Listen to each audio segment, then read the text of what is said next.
నమస్కారం అండి. నా పేరు Venkatesh. SV engineers water pumping అండి. రీసెంట్గా ఒక సైట్ విజిట్ చేశాము. ఆ సైట్లో కాలంలో నుంచి లీకేజ్ అవుతున్నాయని కాల్ చేశారండి. ఈ కాల్ చేయడం వల్ల మేము సైట్ విజిట్ చేసి ఆ ప్రాసెస్ చెప్తే వాళ్ళు ఓకే అన్నారండి. ఫస్ట్ రోజు ఏం చేసామంటే టోటల్గా క్లీనింగ్ చేసుకున్నామండి. ఒక రోజు క్లీనింగ్ చేసుకొని హ్యాంచింగ్ చేసుకున్నామండి. నెక్స్ట్ డే వాటర్ పట్టుకుంటే ఇలా లీకేజ్ అయింది. ఇట్లాంటి కాలంలో నుంచి లీక్ అవ్వడం వల్ల ఈ స్ప్రెడ్ అయిపోయింది. వాటర్ స్ప్రెడ్ అయిపోయి ఇలా అయిందండి.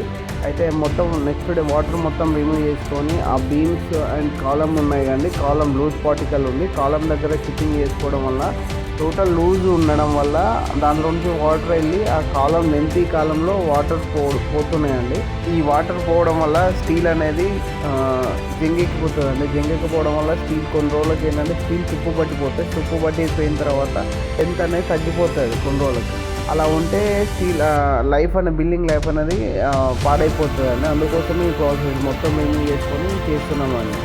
ప్రాపర్గా క్లీనింగ్ అయిపోయిన తర్వాత ఎస్బీఆర్ లాటెక్స్ ఫస్ట్ అప్లై చేసుకోవాలండి. ఎందుకంటే బాండింగ్ ఏజెంట్ కాబట్టి బాండింగ్ అది ఎప్పుడో వేసాం కదా, మళ్ళీ ఇప్పుడు రివర్క్ చేస్తున్నాం కాబట్టి బాండింగ్ ఏజెంట్ అప్లై చేసుకొని మైక్రో కాంక్రీట్ అప్లై చేసుకోవాలండి. మైక్రో కాంక్రీట్ ఉంది వాటర్ మిక్స్ చేసుకొని దీంట్లో ఫిల్ చేసుకోవాలండి. తీసుకున్న తర్వాత ఇలానే అన్ని కాలమ్స్ మొత్తం రిమూవ్ చేసాము. అన్ని లూజ్ ఉండడం వల్ల మొత్తం రిమూవ్ చేసుకొని అన్ని ఎగ్జాల్ లాటెక్స్ అండ్ జిగుతుతో ప్రాపర్గా ఫిల్ చేసుకొని 1 day or 2 days క్యూరింగ్ చేసుకున్నామండి. ఎందుకంటే అది స్ట్రెంత్ కోసం అని క్యూరింగ్ కంపల్సరీ కావాలండి.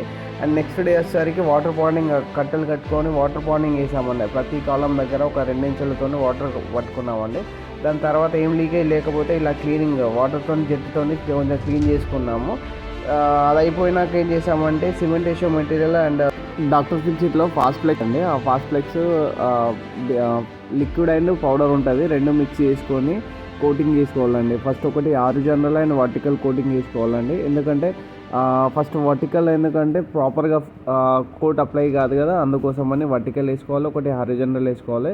టైం డ్యూరేషన్ వచ్చేసరికి 4 hours వేసుకోవాలండి. దాని తర్వాత నెక్స్ట్ డే ఒక 2-3 రోజులు క్యూరింగ్ చేసుకొని వదిలేసిన తర్వాత దాని తర్వాత ఫ్లోరింగ్ లాక్కోవాలండి. Thank you. ఏమైనా వాటర్ ప్రూఫింగ్ రిక్వైర్డ్ ఉంటే మన నెంబర్కి కాల్ చేయగలరు. థ్యాంక్ యూ అండి.